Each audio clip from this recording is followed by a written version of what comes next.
Credo in unum Deum. Nas Sagradas Escrituras contidas na Bíblia, existe um grande enigma. Um mistério que o próprio Senhor Jesus Cristo falou. Porém, foi dito em parábolas que no final dos tempos haveriam-se de ocorrer a separação do trigo e do joio. Uma referência dita pelo Mestre sobre os filhos de Deus e os filhos do diabo. No entanto, uma grande pergunta se faz necessária. Se Deus criou o homem, como seria possível Satanás ter filhos? Será que a Bíblia diz isto de modo figurado ou literal? Este é mais um mistério que o canal do Braga irá te apresentar. Assista este vídeo até o final e descubra o que eles não querem que você saiba, a semente da serpente. Mas antes, dê o seu like, curta e compartilhe. Caso não seja inscrito, inscreva-se no meu canal. E não se esqueça de ativar o sino de notificações para não perder nenhum vídeo interessante como este.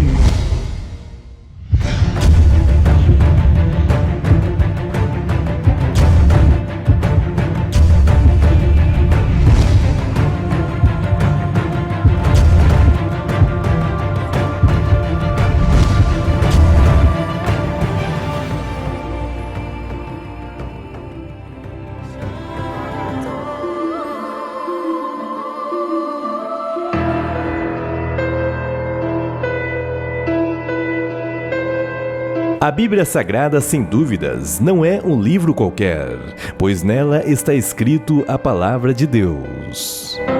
Neste livro são citados inúmeros mistérios da humanidade, do universo, da vida e da morte, bem como o propósito divino com o homem. E assim, as Sagradas Escrituras demonstram o grande amor de Deus diante uma batalha ferrenha entre a luz e as trevas. Nas Escrituras são citados que existem dois tipos de seres humanos sobre a Terra: os filhos de Deus e os filhos do diabo.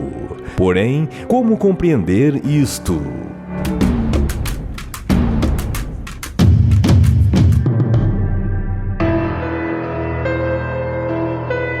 Quando lemos as Sagradas Escrituras da Bíblia, é citado que Deus tudo criou em 6 dias e no 7º descansou.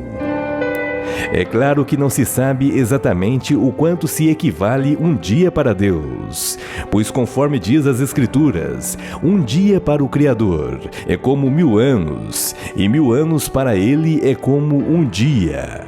E assim, compreendemos que o universo, com os seus 14 bilhões de anos, para o Criador é como se fossem semanas? Na Bíblia é citado que antes da criação do homem, Deus criou os seres angelicais, logo criou os céus, a terra e todo o tipo de animais sobre a terra. Logo após isto, no 6º dia, o Criador falou: façamos o homem à nossa imagem e semelhança.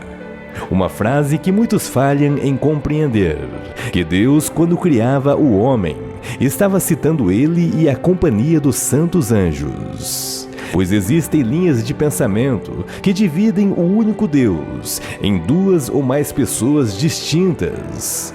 Porém, sabemos que existe somente um único Criador de todas as coisas. E assim o homem, Adão, foi feito do pó da terra. No início da criação, o homem criado à imagem e semelhança de Deus possuía as 2 naturezas dentro de si, masculino e feminino, pois esta é uma das leis do universo. No entanto, o Criador viu que não era bom o homem estar só, e assim retirou parte do seu lado feminino e criou Eva, sua companheira. Estes viviam no paraíso do Éden e eram imortais, visto que o pecado não existia na alma humana. Adão e Eva andavam nu e não se envergonhavam. Existe um ponto nessa história que devemos compreender. até porque muitos se perdem neste raciocínio. Quando Deus criou Eva da costela de Adão, esta era sua esposa prometida. Porém, Adão ainda não era de fato seu esposo, uma vez que eles não haviam se conhecido na intimidade. No entanto, nas Escrituras são citados que Deus os abençoou e fez uma promessa dizendo: frutificai e multiplicai-vos e enchei a terra. Para compreender isto, temos que entender que Deus lançou uma missão ao casal, uma promessa de eventos que futuramente iriam ocorrer. O homem, sendo o melhor projeto de Deus, estava agora manifestado em carne humana no Jardim do Éden.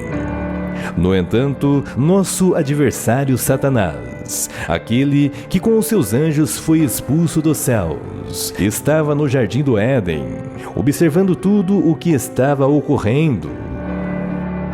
Então, Satanás bolou um meio de contaminar a raça humana e fazer o homem cair, visto que este era muito semelhante ao Criador.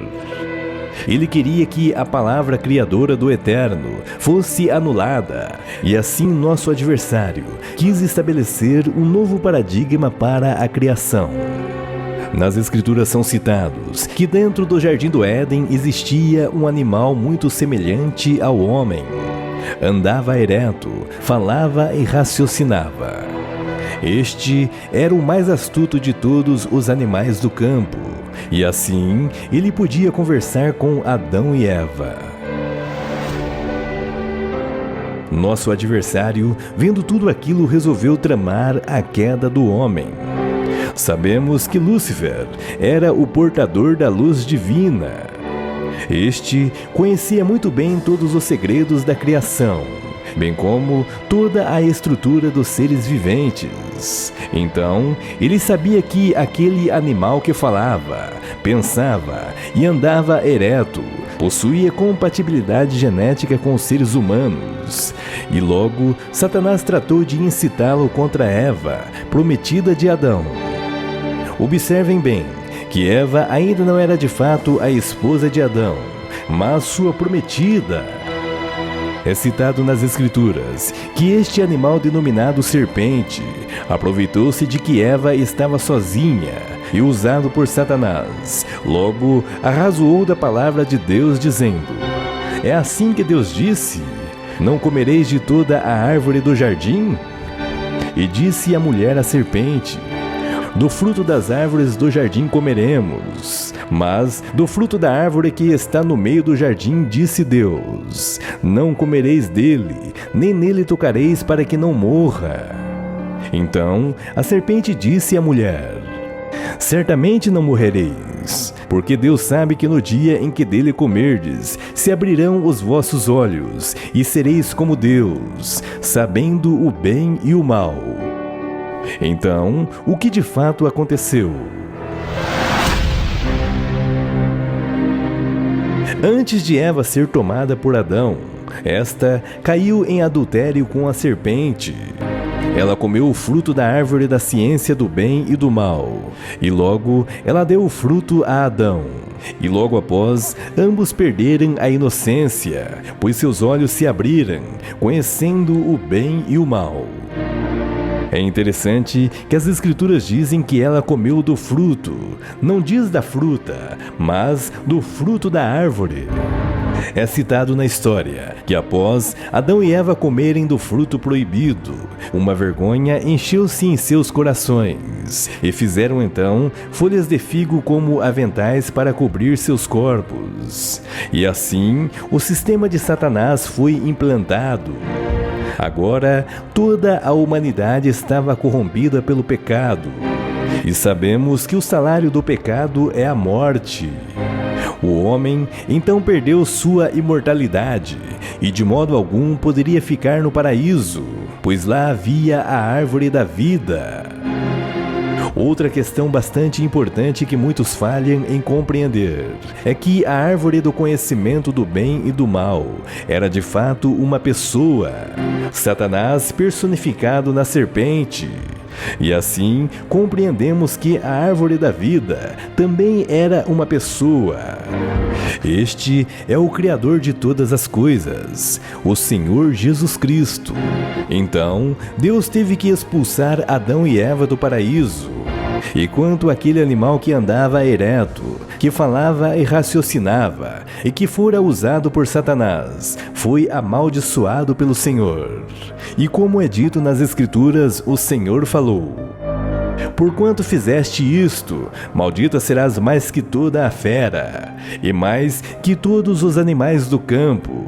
Sobre o teu ventre andarás, e pó comerás todos os dias da tua vida. E com isto, aquele homem ereto, agora sim, de fato se transformou em serpente, de acordo com a palavra falada do Senhor. Eva agora estava grávida, tanto da semente de Adão como da semente da serpente. E assim, Satanás logrou êxito neste empreendimento, tendo contaminado a humanidade através do adultério e gerando seus filhos. É citado nas Escrituras que Eva então teve Caim e logo Abel. O que muitos não sabem é que estes eram irmãos gêmeos. É comprovado cientificamente que isto pode acontecer. Eva gerou gêmeos, porém de pais diferentes. Um era o filho da serpente e outro de Adão. Caim era filho do maligno, por intermédio da serpente usada por Satanás. E Abel, filho de Deus, através de Adão. Não é por acaso que as Escrituras citam que Eva é a mãe de todos nós. As Escrituras não podiam dizer que Adão fosse o pai de todos nós, pois daí as Escrituras entrariam em contradição. Satanás quebrou no início da criação a palavra verbalizada, ou seja, a palavra criadora. Pois antes, todos os seres viventes vinham à existência através da palavra. Mas agora o sexo foi implantado. Toda a criação teve que vir através do pecado estabelecido por Satanás. Agora eu lhe pergunto, por que Jesus Cristo teve que vir à Terra através de uma virgem, não de forma sexuada? Você acha mesmo que Deus viria em carne humana à Terra, através do paradigma estabelecido pelo nosso adversário? Não é por acaso que Deus viria salvar a humanidade, uma vez que todos nós estávamos perdidos, pois todos fomos trazidos à existência por meio do pecado. E assim, Deus, o Criador, jamais viria em carne humana, através do empreendimento de nosso adversário, que é através do sexo. Mas Jesus Cristo veio através de uma virgem, mostrando ao mundo que o criar e multiplicar deveria ser feito através do Verbo, a Palavra. E assim, o Verbo se fez carne e habitou entre nós. Jesus Cristo jamais poderia vir à Terra de acordo com o paradigma estabelecido pelas trevas. Ele não poderia vir de acordo com o empreendimento de Satanás, mas surgiu entre os homens, Deus em carne humana, não necessitando de sexo a sua existência. O grande Emanuel, Deus conosco, o corpo chamado Jesus, que na terra era chamado Filho. No entanto, este é a imagem visível do Deus invisível. Então, não é à toa que um dia o Mestre falou, no livro de Mateus, capítulo 13, verso 24 em diante. Ele fala em parábolas a respeito da separação do trigo e do joio. É dito pelo Mestre que o reino dos céus é semelhante ao homem que semeia a boa semente no campo. No entanto, o seu inimigo vem e da mesma forma lança a sua semente, e com isto o campo é semeado com sementes boas e más, ou seja, com o trigo e com o joio. Porém, o Criador, em sua benignidade e sabedoria, deixa as duas sementes crescerem juntas, e assim, na consumação do mundo, o joio há de ser colhido e queimado no fogo. Jesus Cristo enfatiza que o campo é o mundo, e a boa semente são os filhos do reino, e o joio os filhos do maligno.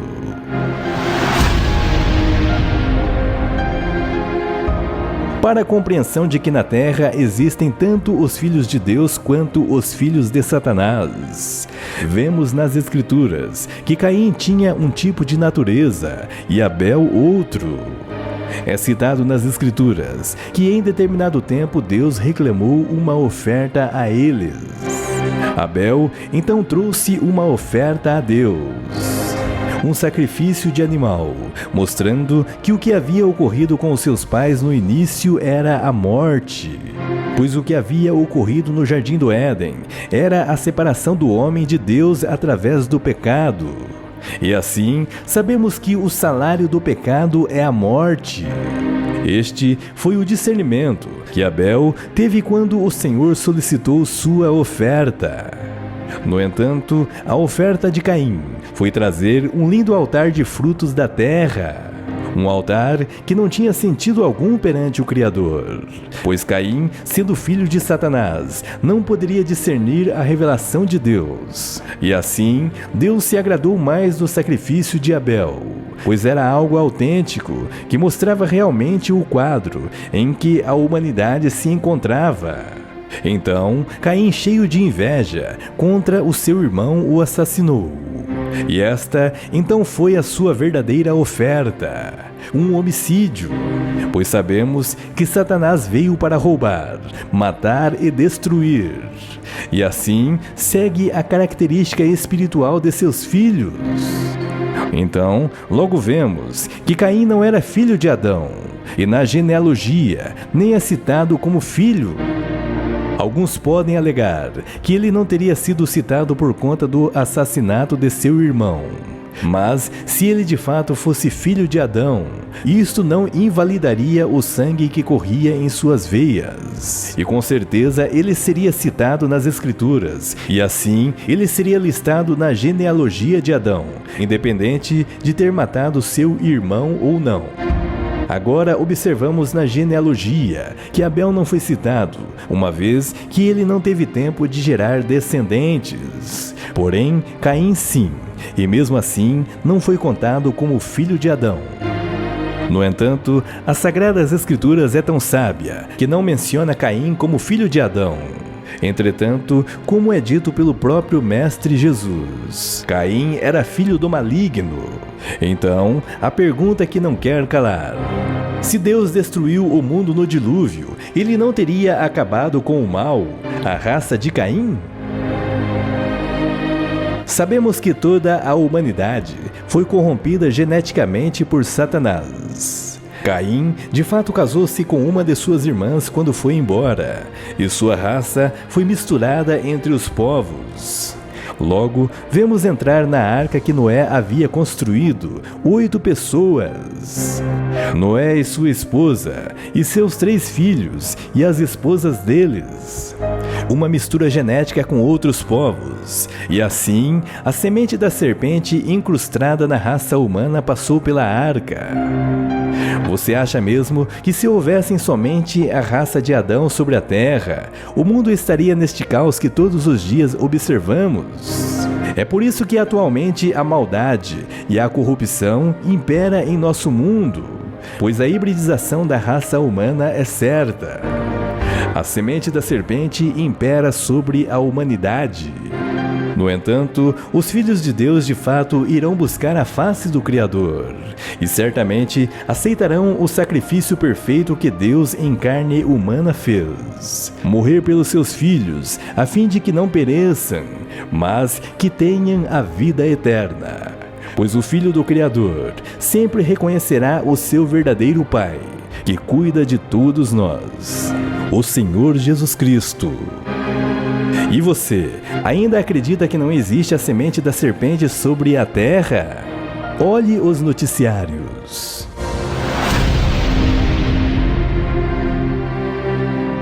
Olá pessoal, tudo bem com vocês? Gostaria de saber qual a sua opinião sobre este assunto. Deixe seu comentário. Sua opinião é muito importante para nós. Caso não seja inscrito, inscreva-se em nosso canal e não se esqueça de ativar o sino de notificações para não perder nenhum vídeo interessante como este. Gratidão.